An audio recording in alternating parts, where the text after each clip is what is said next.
तर अजित पवारांची जनसन्मान यात्रा आज मुंबईत दाखल होते। अजितदादांच्या जनसन्मान यात्रेनिमित्त मुंबईमध्ये मोठी बॅनरबाजी बघायला मिळते।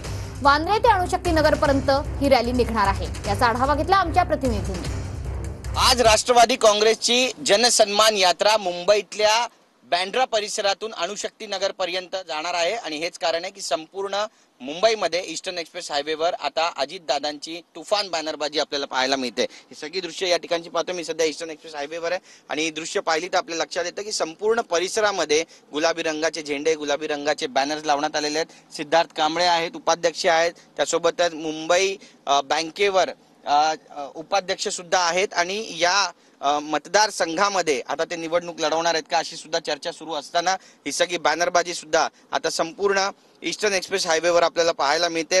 संपूर्ण मुंबईतील बँड्रा पूर्व, सायन, चेंबूर आणि अणुशक्ती नगर या विधानसभा मतदारसंघातून अजित पवार यांची जनसन्मान यात्रा जाणार आहे आणि त्यामुळेच हायवेवर गुलाबी बॅनर सध्या स्पष्टपणे झळकताना पाहायला मिळतात। मोठमोठे होर्डिंग्स आणि बॅनर्स, पोस्टर्सनी हा संपूर्ण परिसर गजबजून गेलाय। कॅमेरा पर्सन सिद्धेश नाईकसह गिरीश गायकवाड, TV9 मराठी।